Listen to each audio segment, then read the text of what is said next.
નારાજગીની જ્યારે વાત કરીએ છીએ તો નારાજગીની અંદર એક બહુ દિવાળી જોયેલા નેતા તમારા સાથી અર્જુન મોઢવાડિયા, એમની ખૂબ ચર્ચાઓ ચાલી કે અર્જુનભાઈ જાય છે, અર્જુનભાઈ જવાની તૈયારીમાં છે, અર્જુનભાઈ જવાના છે. બહુ બધા માધ્યમોએ લખ્યું સમાચાર, અર્જુનભાઈએ દરેક વખતે તેને વખોડ્યું.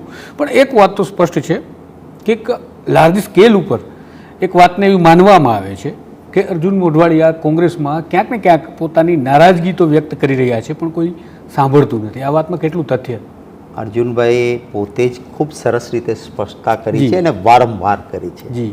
એટલે એમાં મારે કાંઈ વિશેષ કહેવાનું નથી. અર્જુનભાઈ કોંગ્રેસના પીઢ આગેવાન છે, સનિષ્ઠ આગેવાન છે અને દરેક મુદ્દા પર વિધાનસભા હોય કે મીડિયાનું પ્લેટફોર્મ હોય કે પ્રદેશ પ્રમુખ તરીકેની કાર્યવાહી હોય કે વિરોધ પક્ષના નેતા તરીકેના એના રોલમાં ભારતીય જનતા પાર્ટીને એસિડિક રીતે જવાબ સક્ષમતાથી એમણે હંમેશા આપ્યા છે. એમની વાત મોવડી મંડળમાં રજૂ કરવાનો એમનો પૂરો અધિકાર અને એમનો અધિકારના મોવડી મંડળ પણ એમની સિનિયોરિટી, મેં પણ વાત કરી હોય, અમારા પ્રભારીશ્રીએ પણ વાત કરી અને એમની વાત થાય છે. ઘણી વખત પરિવાર હોય તો એ આપણે કહેતા હોય છે વડીલને કે ભાઈ અમારો આ અભિપ્રાય છે, આ છે, અમારી વાત સાંભળો, અમે આ કહેવા માંગીએ છીએ.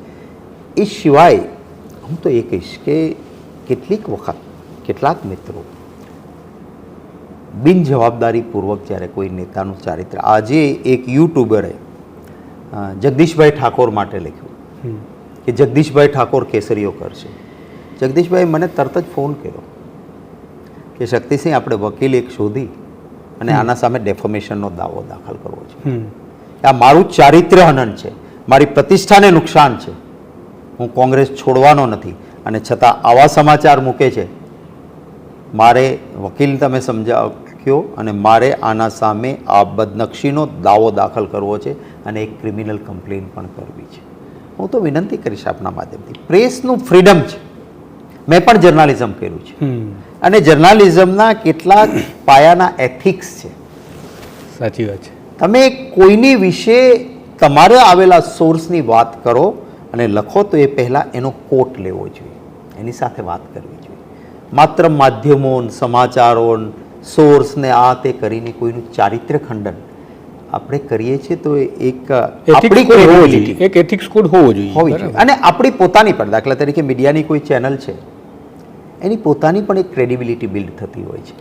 તમે જોજો ઘણી ચેનલો છે એને ઘણા લોકો જોતા નથી કે ભાઈ આ તો વન સાઇડેડ ચાલે છે, આને શું જોવાનું. એટલે આપણી મીડિયાની ક્રેડિબિલિટી માટે પણ બેલેન્સ જતું હોય તો જ એની એક પ્રતિષ્ઠા ઊભી થતી હોય છે. અને ઘણા બધા, હું કહીશ ગુજરાતમાં ઘણા બધા મિત્રો આ એથિક્સનું પાલન પણ કરે છે, જાળવણી પણ રાખે છે, પણ ક્યાંક ખૂટતું હોય તો એ મિત્રો પણ એમાં સુધાર કરે, એ એમની પોતાની પ્રતિષ્ઠા માટે પણ જરૂરી છે. નહીંતર ક્યારેક સાચા સમાચાર હોય તો પણ લોકો એમ કે આ તો કાયમી આના વિરુદ્ધ જ લખલખ કરે છે અથવા બોલબોલ કરે છે, તો અથવા આની આ વન સાઇડેડ ભાઠાઈ કરે છે કે આનું જ લાંબુ ચલાવે છે, તો એની પોતાની પ્રતિષ્ઠા પણ ખંડિત થતી હોય છે. અને આપણને જર્નાલિઝમના ક્લાસીસમાં અમને શીખવાડતા કે તમારે પોતાની ક્રેડિબિલિટી બિલ્ડ કરવા માટે, પોતાની પ્રતિષ્ઠા પ્રસ્થાપિત તમારો વાચક કે તમારો વ્યુઅર છે એની અંદર ત્યારે જ થશે કે જ્યારે લોકોને લાગશે કે ભય કે પક્ષપાત વગર તટસ્થતાથી ન્યૂઝ જોવા હોય. આજે કેટલાક એન્કરો છે એને લોકો, નોન પોલિટિકલ લોકો એને જોવે છે અને એ કંઈ બોલે છે તો લોકો એમાં વિશ્વાસ રાખે છે કે ના આ બોલે છે ને તો ભાઈ આમાં કંઈક સાચું હશે. અને કેટલાક રાડો પાડીને ચિલ્લાઈને એ આપણને લાગે કે આ ટીવીનો પડદો ફાટી જાય છે એટલી રાડો પાડતા હોય લોકો કે આ બકવાસ કરે છે અને ચેનલે ફેરવી અથવા એની વાતમાં કોઈ હાસ્યાસ્પદ એને લોકો માનતા હોય છે. એટલે આપણી ક્રેડિબિલિટી માટે મીડિયાની પણ ક્યારેક આ બધું જરૂરી છે. શીખભાઈ, આ તમે વાત કરી જે માધ્યમોની, આમ મારે સવાલ લેવો તો વહેલો લઈએ કે માધ્યમો વિશે રાહુલ ગાંધીને પણ મેં ઘણી વખત સાંભળ્યા છે કે પત્રકાર પરિષદની અંદર તેમને પોતાનું જે બળાપો ઠાલવ્યું છે માધ્યમો માટે. તમે પણ જેમ અત્યારે વાત કરી, તો હવે જેમ યુટ્યુબની તમે વાત કરો છો તો એક માધ્યમ એક નવું ડેવલપ થઈ રહ્યું છે જે હું માનું છું કે જે બહુ પાવરફુલ અને સરસ માધ્યમ છે. કારણ કે બીજા જે વિશાળ માધ્યમો છે એ નથી કરતા, કે એનકેન પ્રકારે તેમની પણ મજબૂરી હશે, પણ હવે જે કાંઈ યુટ્યુબરનો યુગ જે ઊભો થઈ રહ્યો છે, પણ હું માનું છું ત્યાં સુધી જે પ્રમાણે હું અનુભવું છું કે જોઉં છું કે કોંગ્રેસ આ યુટ્યુબર્સને એપ્રોચ નથી કરતી જેટલી બીજી પાર્ટીઓ કરવા લાગી છે. એપ્રોચ કરીએ છીએ અને હું કદાચ આજે આપની સામે બેઠો છું એટલા માટે જ બેઠો છું કે હું માનું છું કે યુટ્યુબરમાં ઘણા સારા લોકો છે કે જે સત્યને લોકો સુધી પહોંચાડે છે, જેમના પાસે કરોડો રૂપિયા નથી, જેમના પાસે બીજો વ્યવસાય નથી, જેને ડર નથી, અને એ સાચી વાત લોકોની રજૂ કરશે, અમારી પણ ટીકા કરશે, તમને વાંધો નથી હોતો. જ્યાં કે હમણાં જ આપના જ પેલું હું જોતો હતો ને એમાં એવું કે કોંગ્રેસનું એરોગન્સ છે, કોંગ્રેસ લોકો વચ્ચે જતી નથી. હા, એ વાત સાચી છે કે અમે લોકો વચ્ચે જઈએ છીએ, એ મીડિયા સુધી પહોંચાડી શકતા નથી એમ કહી શકીએ, અથવા યુટ્યુબ. મારા દરેક તાલુકામાં હમણાં સંમેલનો થયા અને તાલુકાના લોકલ પ્રશ્નો લઈને તાલુકાના અમારા કાર્યકર્તાઓ પદયાત્રા કરીને મામલતદાર ઓફિસ સુધી લોકોની વચ્ચે જઈને ગયા. હું જે જિલ્લામાં જાઉં છું ત્યાંના સ્થાનિક પ્રશ્નોને ઉજાગર કરીને અમે લોકોની વચ્ચે રહીને કામ કરીએ છીએ. પણ આપે અમને કહ્યું તો અમારે એને નેગેટિવ ન લેવાનું હોય, અમારે પણ આત્મમંથન કરવું છે કે અમારું એરોગન્સ તો ક્યાંય નથી આવી જતું ને, અથવા અમે લોકોની વચ્ચે નથી એવું તો નથી થતું ને. અમારી મિટિંગોમાં અમે કહીએ છીએ કે મેક્સિમમ લોકોની વચ્ચે આપણે જઈએ. હા, અમે ભારતીય જનતા પાર્ટી સાથે એ સ્પર્ધામાં નહીં પહોંચી શકીએ કે ભાઈ તમને 50 લાખની 5 કરોડની 10 કરોડની જાહેરાત આપીએ, તમને કોઈ આવીને આપી જાય, અથવા તો એ રીતે લાલચમાં નહીં તો કોઈ છાપું લખતું હોય, કોઈ ચેનલ કરતી હોય તો એને ઈડીની નોટિસ, એને ઇન્કમટેક્સનો ડર, એના ધંધા રોજગાર ચાલતા હોય અન્ય મીડિયા સિવાયનું, ત્યાં પણ એના ઉપર પ્રેશર બિલ્ડ કરવાનું. આ બધું હું તો કહીશ કે આપણા ગુજરાતના તો આ સંસ્કાર જ નહોતા. ગુજરાતમાં આ પ્રકારની રાજનીતિ પણ નહોતી.